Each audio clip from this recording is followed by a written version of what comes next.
Hi everyone, this is salamanderanagram with Reaktor.com. Today I had a tutorial request to make a delay effect in Reaktor that's modeled after the echo delay in FL Studio. So today I'm going to do that. I don't own FL Studio, so rather than make an exact replica of the effect, I'm just going to try my best to make something similar. There are two aspects of the echo delay that make it different than most delay effects I've seen. First of all, it has a knob that can increase or decrease the pitch for each successive tap of the sample. And second, it has a control for the number of times to repeat a sample. And that's right over here. And so right now it's set to 8. So for each sound that comes through will be repeated 8 times in this structure. Okay, let's see what it sounds like. I'm just going to start with a dry 808 clap sample and then add some effects to it. There's one.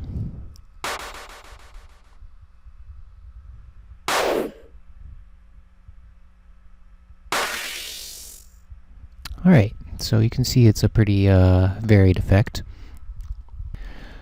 Okay, so now I'm going to show you how I made this effect. I decided the best way to allow the user to set the number of repetitions or taps in the effect was to use a polyphonic delay module where each voice controls one repetition. So I'm going to start out by adding a voice info module to a new macro, use the numeric readout to display the number of taps in the effect. And if the user wants to change the number of taps, they simply have to change the number of voices in the instrument properties.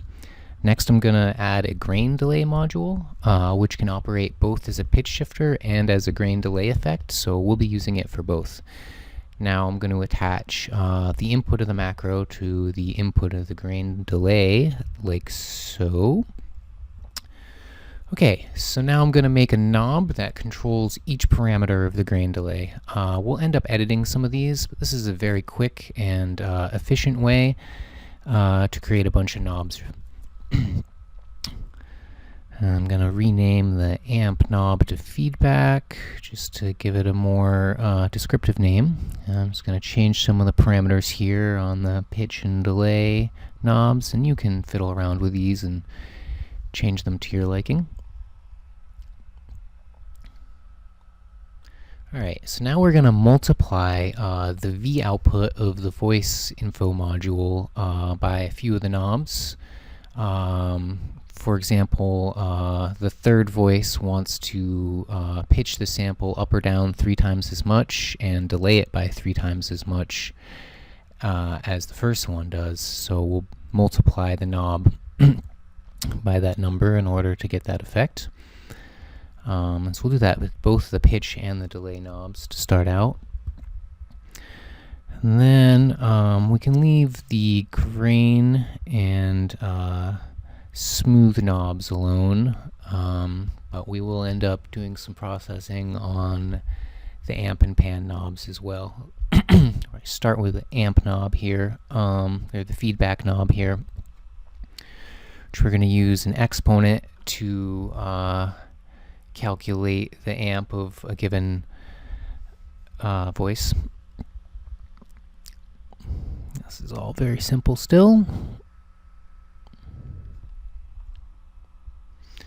Alright, and so next I'm going to make a simple structure for a ping pong effect.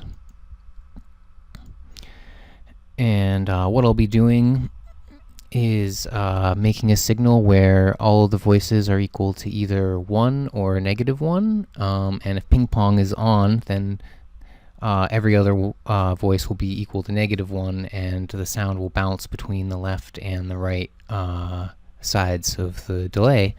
We'll multiply that signal by the pan knob. You'll see how we end up doing it. This is actually the most complicated part of this ensemble, but it's still going to be pretty simple. Some basic event logic.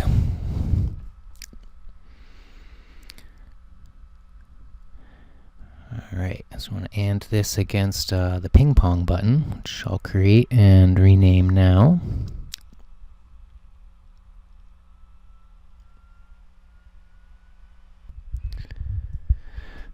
Okay, and now we're going to multiply this by 2 2 and then subtract 1, which is just a simple way to change a signal that's all zeros and ones. We're basically just changing the zeros into negative ones by doing that.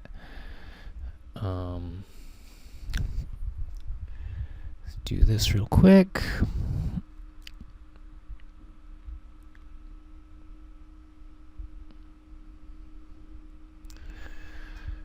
Finally, we're going to want to invert this signal, negative x, and then multiply it by the pan knob, and that is going to give us our ping pong effect, assuming the ping pong button is turned on.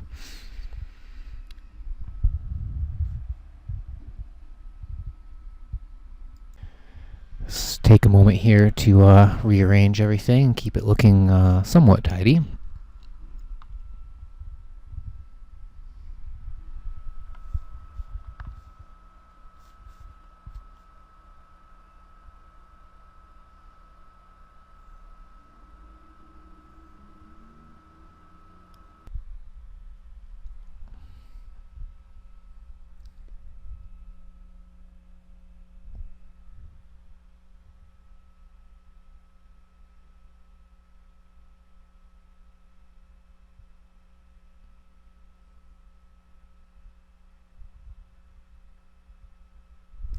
Okay, so now I'm going to add an audio voice combiner after the grain delay, and we're going to add the output of that to the input of the macro to pass the dry unprocessed sound through.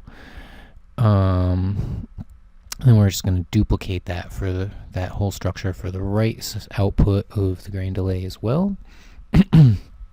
Take a moment to line it up here. Okay.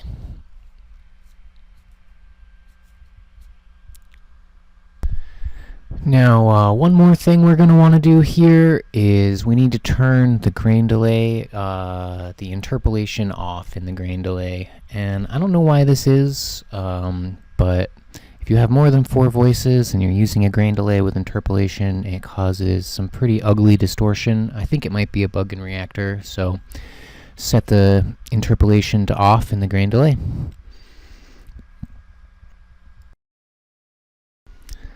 Okay, so now I've wired this up to the larger structure as a whole, and there's just a few changes we need to make. I neglected to turn these need to be monophonic, these adds the end of the signal chain here. And then the other thing I wanted to do was just to increase the buffer length on the grain delay. So I'm going to turn that to 8,000 milliseconds, which should be plenty. And now we're good to go. Let me just show you the larger structure. I just made a very simple sampler that flows into our echo delay here, just to give us some samples to work with. All right.